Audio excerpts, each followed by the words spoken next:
আসসালামু আলাইকুম ভিউয়ার্স, আশা করি আপনারা সবাই ভালো আছেন। বেসিক ওয়ার্ডপ্রেস টিউটোরিয়ালসের 12তম পর্বে আপনাদেরকে স্বাগতম জানাচ্ছি। আজ আমরা দেখব ওয়ার্ডপ্রেসের ইউজার্স অপশন, কিভাবে ইউজার ক্রিয়েট করা হয়, ইউজারের যে রোলগুলো আছে সেই রোলগুলো দেখব। রোলগুলো কিভাবে কাজ করে, কোন রোলের কোন কোন মেনু পারমিশন থাকে। তো তার আগে আমি একটা বিষয় আপনাদের সাথে একটু শেয়ার করি। বিগত ভিডিওগুলোতে আমি একটি জিনিস স্কিপ করে গেছিলাম, সেটি হচ্ছে স্ক্রিন অপশন। তো আজ আমি স্ক্রিন অপশনটি একটু আপনাদেরকে ব্রিফ করে দেন আমরা ইউজার্স মেনুতে চলে যাব।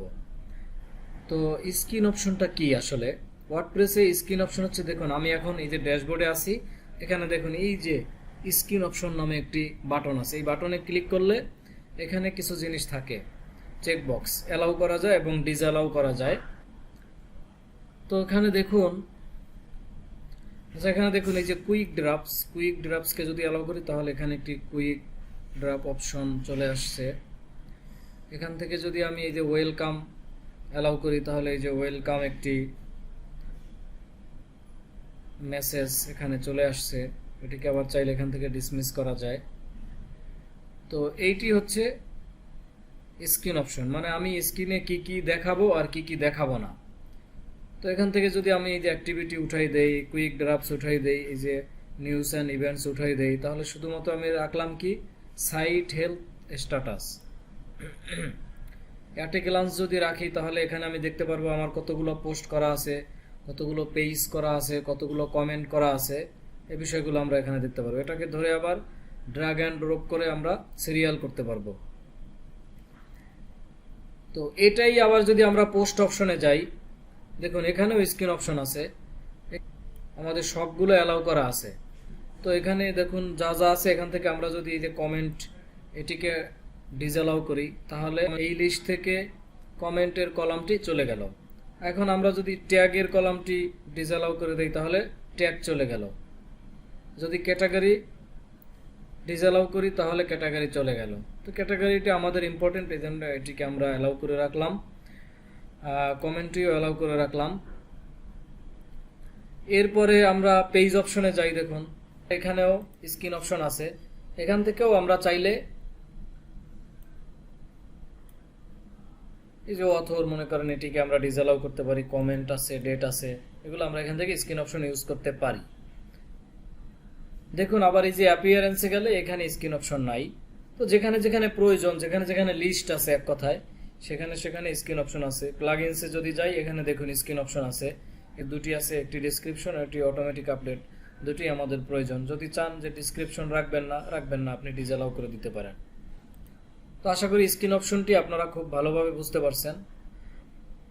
তো চলুন আমরা এবার আমাদের কাঙ্ক্ষিত মেনুতে চলে যাই, ইউজার্স। একটি ওয়েবসাইটে বিভিন্ন ধরনের ইউজার থাকে। মনে করেন আমরা যখন আমাদের ওয়েবসাইটটি আমাদের ডোমেইনে পাবলিশ করব, যখন আমাদের এই যে মূল ডোমেইন, মনে করেন আমার যে পার্সোনাল ওয়েবসাইটটি আছে masudtech.xyz, এখানে যদি কোনো ইউজার আসে তখন সে পাবলিক ইউজার, নর্মাল ইউজার, তার কোনো ইউজার নেম পাসওয়ার্ডের প্রয়োজন হয় না। সে আমার ওয়েবসাইট থেকে তথ্য সংগ্রহ করতে পারবে, ওয়েবসাইট দেখতে পারবে, ভিজিট করতে পারবে, এক কথায় ভিজিট করতে পারবে। কিন্তু আমার ওয়েবসাইটে যখন আমি লগ ইন করে ওখান থেকে তথ্য হালনাগাদ করি, তখন কিন্তু আমি অ্যাডমিন হিসাবে তথ্য হালনাগাদ করতে পারি।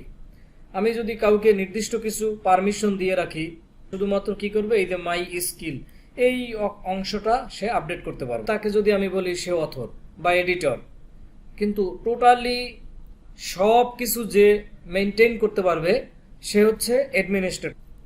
ওয়ার্ডপ্রেসে বিভিন্ন ধরনের ইউজার আছে। যে নর্মালি একটা ইউজার হচ্ছে যিনি শুধুমাত্র দেখবেন, তার কোনো কন্ট্রোল আমার ওয়েবসাইটে থাকবে না, সে হচ্ছে নর্মাল ইউজার। এরপরে যিনি টোটাল ওয়েবসাইটকে কন্ট্রোল করবেন, মেনটেন করবেন, তিনি হচ্ছে অ্যাডমিনিস্ট্রেটর। তো আমাদের ওয়েবসাইটে দেখুন এখন পর্যন্ত একজন ইউজারই আছে, সে অ্যাডমিনিস্ট্রেটর হিসাবে আছে। এখন দেখুন আমরা যদি আমাদের ওয়েবসাইটে নতুন একজন ইউজার অ্যাড করতে চাই তাহলে অ্যাড মেনুতে যাব, এখানে গিয়ে আমরা একটা ইউজার নেম দিব। তো চলুন আমি একটি ইউজার নেম দেই, আমি আমার নাম দিলাম। ইমেইল হিসাবে আমি আমার পার্সোনাল ইমেইলটি এখানে দিয়ে দিলাম। ফার্স্ট নেম হিসাবে আমি এমডি দিলাম, লাস্ট নেম হিসাবে আমার নাম দিলাম। ওয়েবসাইট আপাতত আমি দিলাম না। পাসওয়ার্ডটি এখানে বড় আছে, আমি আপাতত ছোট করে একটি পাসওয়ার্ড দিলাম এবং এটি উইক। আপনারা অবশ্যই বড় পাসওয়ার্ড দিবেন, ক্রিটিক্যাল পাসওয়ার্ড দিবেন। সেন্ড ইউজার নোটিফিকেশন, এটি হচ্ছে যদি আমি অ্যালাউ করে রাখি তাহলে এই যে ইমেইলটি, এই ইমেইলে সাইন আপ হওয়ার সাথে সাথে একটি মেসেজ চলে যাবে।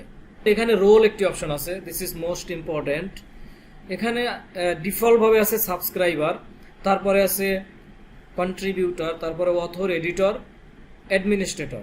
তো অ্যাডমিনিস্ট্রেটর তো আপনারা দেখলেন, এতদিন আমরা অ্যাডমিনিস্ট্রেটর অ্যাকাউন্ট থেকে টোটাল ওয়ার্ডপ্রেসকে আমরা কন্ট্রোল করলাম, মেনটেন করলাম। তো এখন আমি সিরিয়ালে দেখি এডিটর হিসাবে একটি ইউজার অ্যাড করলাম।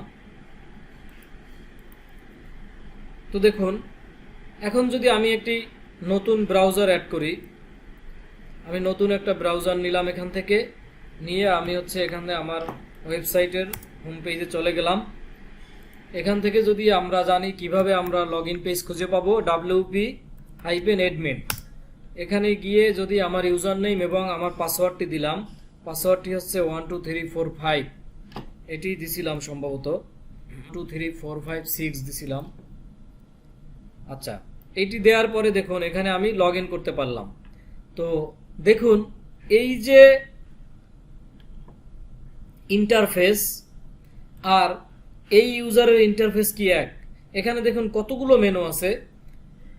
আমরা যে এই ব্রাউজারে লগ ইন করলাম, এখানে দেখুন মাত্র কয়েকটি মেনু আছে।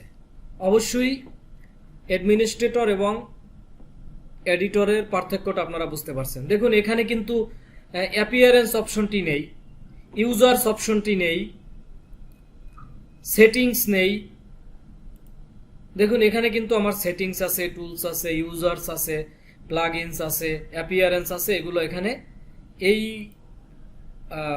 এডিটরের অ্যাকাউন্টে কিন্তু এগুলো নেই। তাহলে এডিটরে কি আছে দেখুন, এডিটর কিন্তু মোস্ট ইম্পর্টেন্ট পার্টগুলো তেমন কিছুই তার কাছে নেই। ইউজার অ্যাড করতে পারবে না, থিম চেঞ্জ করতে পারবে না, প্লাগইন অ্যাড করতে পারবে না, সে শুধু কি পারবে, পোস্ট করতে পারবে। দেখুন এডিটর পোস্ট করতে পারবে, এডিটর পেজ ক্রিয়েট করতে পারবে, এডিটর মিডিয়া অ্যাড করতে পারবে, হ্যাঁ, এডিটর কমেন্ট অ্যালাউ করতে পারবে, আর এডিটরের প্রোফাইল আছে একটি, সে শুধুমাত্র তার নিজের প্রোফাইলটি দেখতে পারবে। আর টুলসে কি আছে, যদি এমন কোনো টুলস অ্যালাউ করি যেগুলো এডিটর দেখতে পারবে তখন সেগুলো এখানে চলে আসবে। শুধুমাত্র এখানে মেনুটা অ্যালাউ করা আছে। তো আশা করি আপনারা এডিটর এবং অ্যাডমিনিস্ট্রেটরের পার্থক্যটা বুঝতে পারছেন। তো চলুন এবার আমরা আবার আমাদের অ্যাডমিনিস্ট্রেটর অ্যাকাউন্টে চলে যাই। এখান থেকে আমরা আরেকটি অ্যাকাউন্ট ক্রিয়েট না করে এটিকেই আমরা এডিট করি। এটিকে এডিট করে আমরা এখান থেকে অথরে চলে যাই। অথরে গিয়ে এখানে ইউজার আপডেট দেই। আপডেট দিয়ে আমরা আবার আমাদের ওই ব্রাউজারে চলে গেলাম, এখানে রিলোড দিলাম।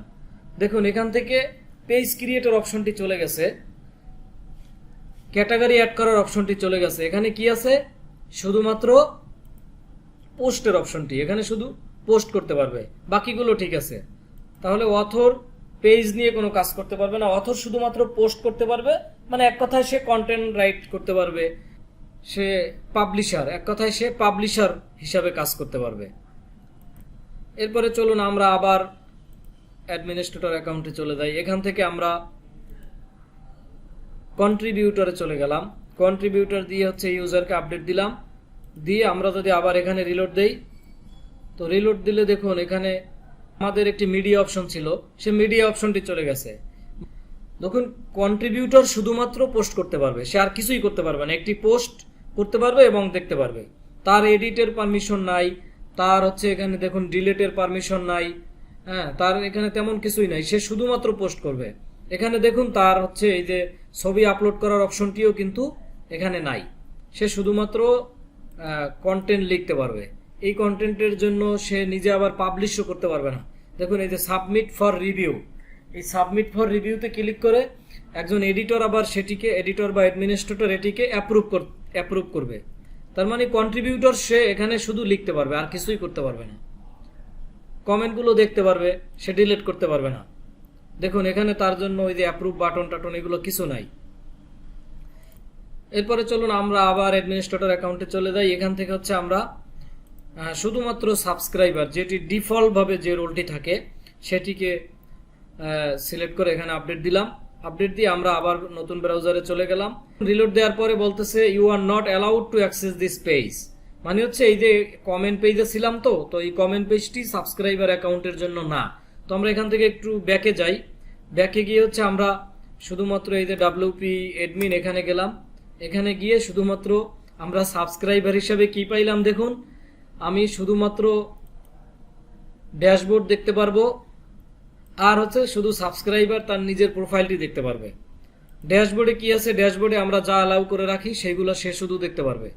এখান থেকে দেখুন একটি পোস্ট সে করতে পারবে, কিন্তু সে এই পোস্টটিকে কিন্তু এডিট করতে পারবে না, সে কিছুই করতে পারবে না। সে জাস্ট শুধুমাত্র লগ ইন করার সে পারমিশনটি পাবে এবং ড্যাশবোর্ড সে দেখতে পারবে যে কখন কয়টার সময় কোন পোস্টটি পাবলিশ হয়েছে এগুলো দেখতে পারবে এই ড্যাশবোর্ডে। তাও যদি ড্যাশবোর্ডে অ্যালাউ করে না রাখে অ্যাডমিন, তাহলে সেগুলো আবার সে দেখতে পারবে না। তো ভিউয়ার্স, আশা করি আপনারা খুব ভালোভাবে বুঝতে পারছেন কিভাবে ওয়ার্ডপ্রেসের ইউজার্স মেনু নিয়ে আমরা কাজ করব এবং স্ক্রিন অপশন কিভাবে কাজ করব। দুটি টপিকস নিয়ে আমরা বিস্তারিত আলোচনা করলাম। আপনাদের কাজ করতে গিয়ে কোনো সমস্যা হলে অবশ্যই কমেন্ট করে জানাবেন। পরবর্তীতে আরেকটি ভিডিও নিয়ে আবার আপনাদের মাঝে হাজির হব, সেই প্রত্যাশা নিয়ে আজ বিদায় নিচ্ছি। আল্লাহ হাফেজ।